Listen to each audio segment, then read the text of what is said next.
Loving Jesus and loving like Jesus is more than a slogan here at Christ Church. We believe that it actually can change a life and change a community. We're going to talk more about that today on We Believe in Memphis. Stay tuned. At Christ Church, we believe in Memphis. We care so much about the city. We want to be an agent for change and an agent for good news in this community. And we're investing ourselves in the needs of the city, trying to make a difference in this city. I think Memphis's best days are ahead of it. If you want to go fast, go alone. If you want to go far, go together. And Memphis is a place where you go together. A child's zip code should not determine the kind of educational possibilities that child. Well, the great thing is we have a chance to change those perceptions. Though Memphis is a very troubled city. We believe in Memphis. Yeah, we believe in Memphis.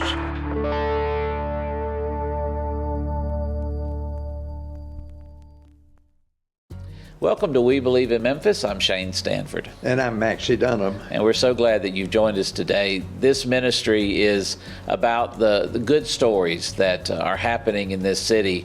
Incredible people doing amazing things. There are dimensions to these stories too, Shane, that I think are not primary, but they should be inspiring because the creativity, just the creativity involved in him making the decision that there was pharmaceutical supplies out there that were not being used and he could get those and distribute them among the poor. What a great notion. Well, and friends, that's one of the things we talk about on a regular basis is the fact that we don't want you just to become fans of these programs and these ministries, but we believe that everyone has a special spiritual gift that God has given to them to do something that is meant just for you to be a part of what God is doing in the world. And so we hope that we can also be a catalyst for you to think about the ways that God can use you. That's what I love about this church, Maxie, is that, Christ Church has always, through its different seasons, thought about the ways that it can be a catalyst in the community, starting out very early in the 50s, creating a private school that had a very sort of a different approach to Christian education, a K-6 program that today still provides incredibly high educational standards, but tries to keep the tuition at a pace where people who maybe are not as don't have as many resources can be involved in that. And there's other parts of their values that I know are very important.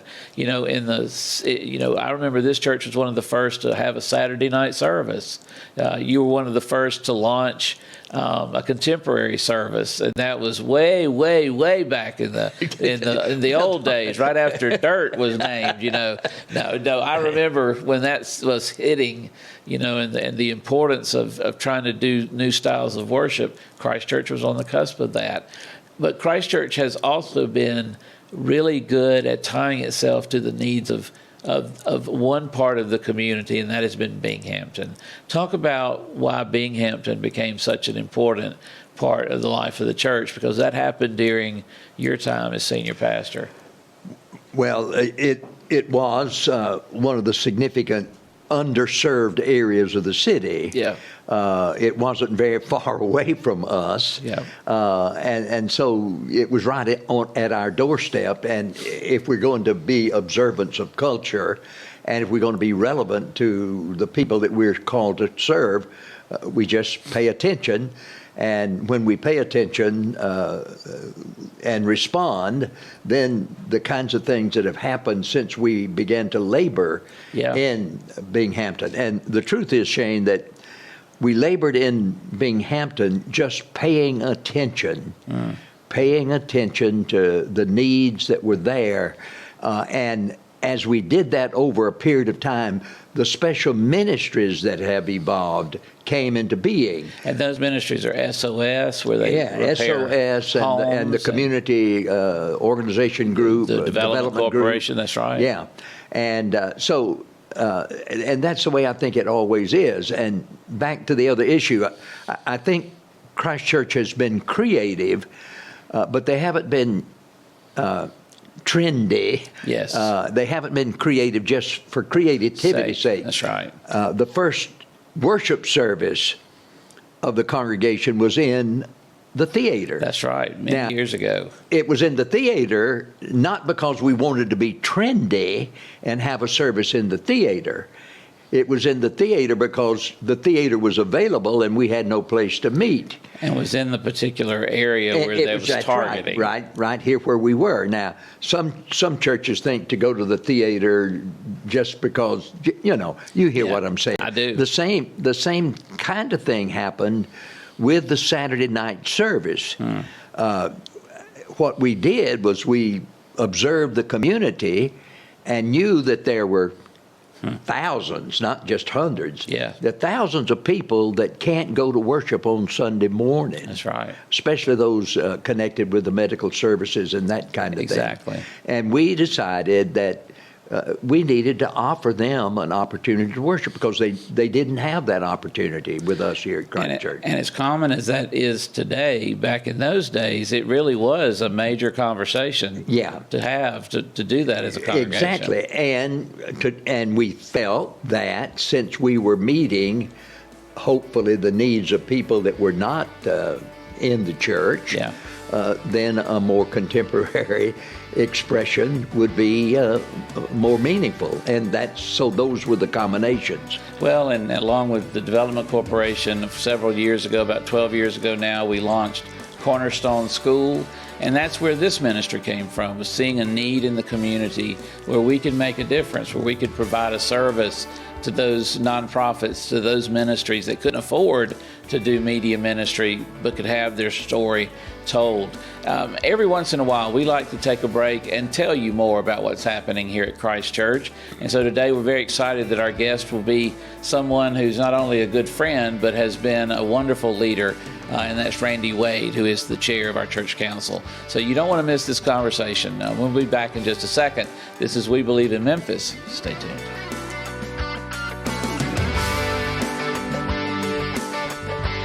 Shane Stanford, one of the pastors at Christ Church here in Memphis. We want to invite you to come and to be a part of all that God is doing in this fellowship, from a thriving children's ministry to an exciting student ministry, all the way through adult clams, a great nursery program, exciting teaching, and also worship and fellowship that brings you closer together. A lot is happening, and we want you to be a part of it. So join us for one of our services over the weekends at 4488 Poplar and be a part of what it means to love Jesus and love like Jesus together. Go to our website at christchurchmemphis.org for more information.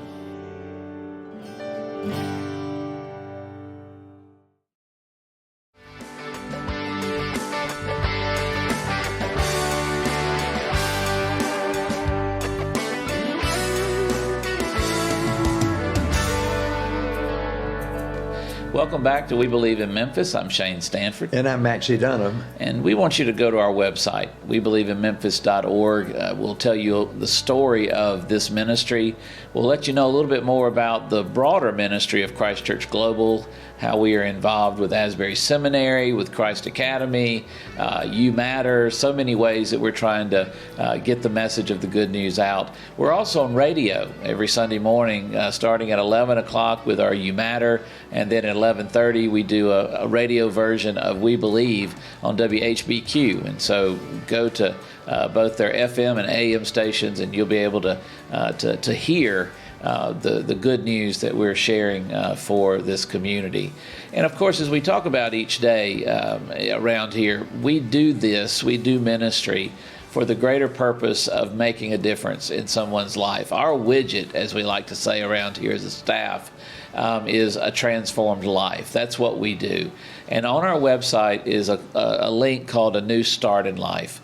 And I just want to encourage you that if you're feeling like you need a new direction, maybe there's questions going on, things that you want to maybe explore about a new walk with the Lord, click on that link. There's some great questions, wonderful scriptures, even some great prayers that can lead you into some answers maybe to the questions you have. Today I am very excited to host a dear friend, but also a great leader in our church, and that's Randy Wade. Randy, welcome to We Believe in Memphis. Thank you for having me. I almost told you welcome to Christ Church. That would so. You've been around Christ Church too. Oh, well, that's right. You've been around Christ Church for a while now. I know that you and your wife and your children, you've been, especially in the last few years, you've been on several journeys that God has given you, both missionally and in terms of leadership. But before we go into any of those, just give us a little bit about your background, about how did you come to know the Lord and about your family. Just tell us a little bit about you. Okay, very good. Well, I was born here in Memphis, so this is where I grew up. And Beverly, my wife, was born here too. So she and I, we don't go many places where we don't know somebody. Sure. I was born into a home with two Christian parents, so I was given a great foundation by them for my faith, and I'll be forever grateful to them for that.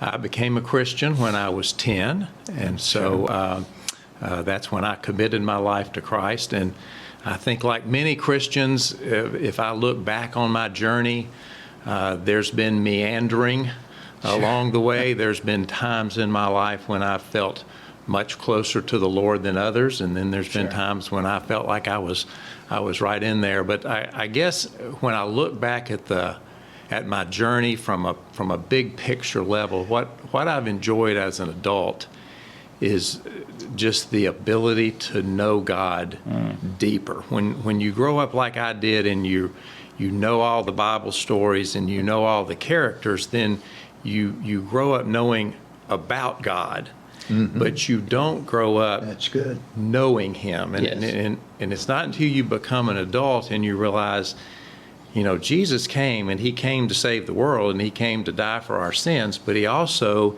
came so that we can have a personal relationship with Him. And through that, a relationship with God the Father. So I would say my Christian walk has really become more joyful as an adult, just deepening that knowledge and knowing Him. That's beautiful, yeah. Well, and I think one of the things that I appreciate, because I will say that you were staff parish chair and did a beautiful job of that. That's our personnel committee here, and that's one of the hardest jobs anyone will tell you here at Christ Church, because to be faithful to a large staff of over 100 full and part-time staff people, and making sure that everything's and also having to deal with people like you and me. Yes, well, that you're half right on that statement, but I'm saying dealing with me is what I'm saying. So, and it is an important role, because you also are a liaison, but you moved from that to also being chair of the church council now, which sort of is the overseer of all of these groups coming together, and it really is sort of like a traffic cop in many ways. But the thing that I've always been impressed with you, Randy, is you have such a gentle, easy spirit. And all of us have talked about the fact that, leadership, some people have type A personalities as they lead, and others have a much more subtle personality of leadership. How would you define how you approach leadership? I just thought that would be an interesting question, because I know that you'll say you're an accountant. That is my training. So I'm an accountant by trade. That's right. You've been trained to know the facts, the numbers, but you're so good at dealing with the relationships, and I know that's always been important for you in all that you've done. That's a tough question. My first thought would be, as a leader, I start from the standpoint of believing each person is there trying to do their best. Now, I will say, over the years, sometimes I've been surprised, and I've decided, all right, this person really isn't trying to do their best. Sure. I also try to see the best in each person and believe that they're not only trying to do their best, but also the best for whatever role that they're in. And again, sometimes I get disappointed in that assumption. Sure. But if you start there, everyone is gifted in different ways, and if you can just give a person the parameters for whatever job or assignment you've given them, and then get out of the way and let them do their job, but just make sure they stay within the bounds. I would say that would define my leadership style. I am not a hands-on manager. I am not going to be watching every move somebody makes. I don't enjoy confrontation. I won't avoid it, but I would rather things just work themselves out and let me just sort of be there to steady it. Well, but that doesn't mean that you're not in the process, because I can tell you that style is very well done, especially in times of conflict where people don't feel like they're under attack. And in a church that's a large church with a lot of moving parts like we have, that's an important part of leadership, is that the understanding that every person, give them the benefit of the doubt. Let them begin in a place that's positive. Don't you agree with that? Yeah, in fact, it's more important than at the point of leadership.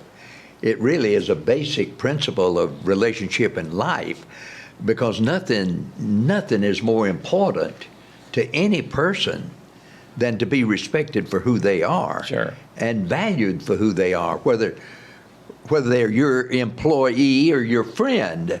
It's a great principle. And I would go so far as to say, Shane, that the popularity of servant leadership to some degree has missed that aspect.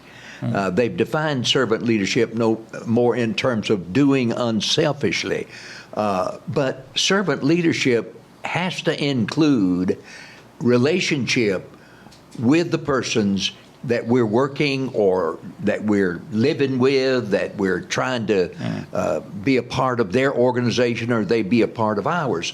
So the idea that you've just expressed is a life value, and I'm grateful. Well, and I can say I have noticed, and I have found joy in the fact that when you do have a relationship with someone and you do place your trust in them and give them a responsibility, the fact that they feel you are behind them and the fact that they know they have your support and your backing does help them go a long way in accomplishing what it is they're trying to do. That's 100%. Yeah, I was just impressed with the recent meeting that we were in that you chaired, Randy, and you demonstrated that really in a beautiful kind of way. It wasn't a matter that you're leaving them out there to do their job. You're freeing them to do their job, but you're there supporting them as well. And the way you called forth from the group in our recent meeting, I thought was very significant. Well, and and Christ Church, I think the DNA of Christ Church is to try to find the benefit of the doubt, the positive edge of a community. So this is more than just interpersonal relationships. This is, also about the community as well. And I know that we lead a lot at Christ Church trying to find the ways that we can have a positive impact. We don't want to do ministry for ministry's sake. What are some of the things that you're proud of that you see at Christ Church that we're involved in the community? It's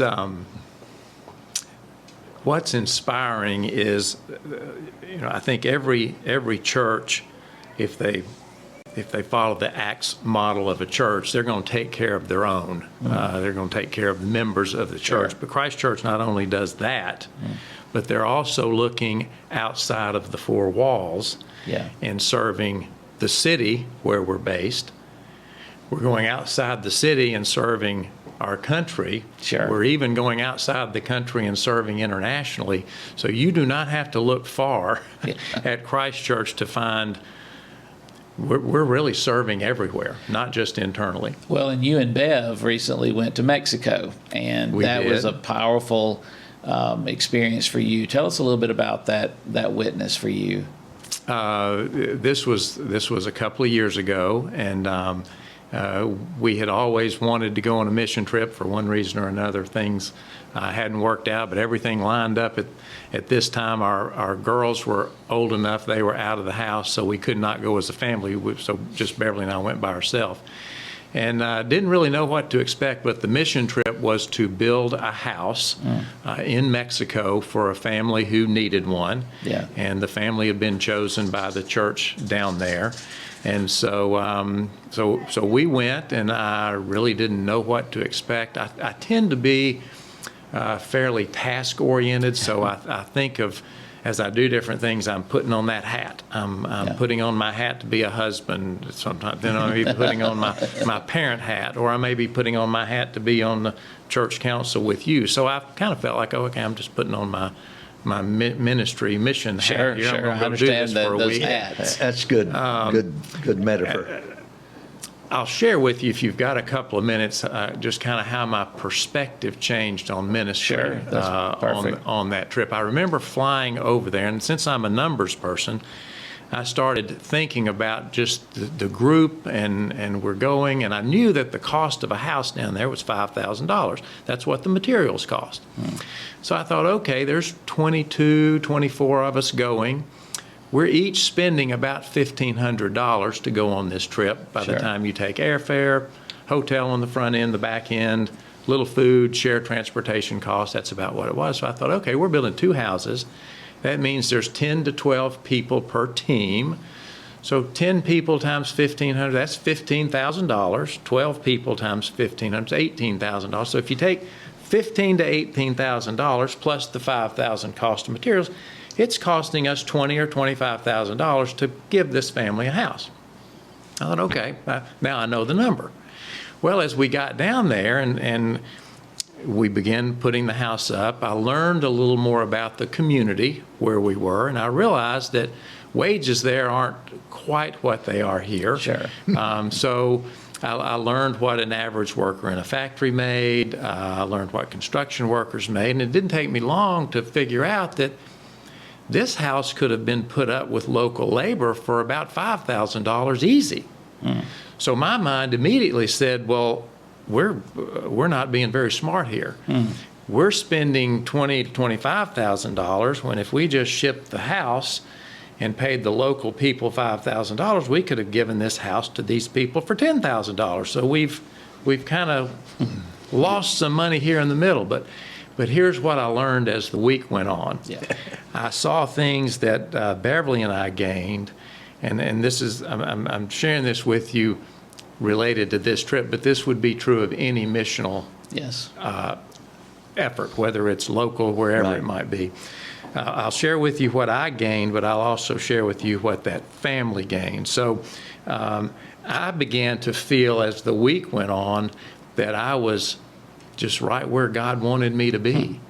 And when you start feeling like I'm being the hands and feet of Jesus, there's just a great joy and there's a great peace there that you can't experience by figuring that you're putting your hat on and you're doing something and checking it off a list.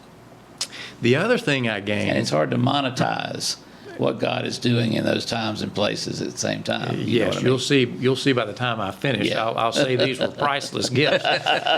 But I also gained relationships with the other people on the team that never would have happened. It's almost like you fast-tracked relationships 10 years down the road by spending 8 hours a day working, eating together, living together.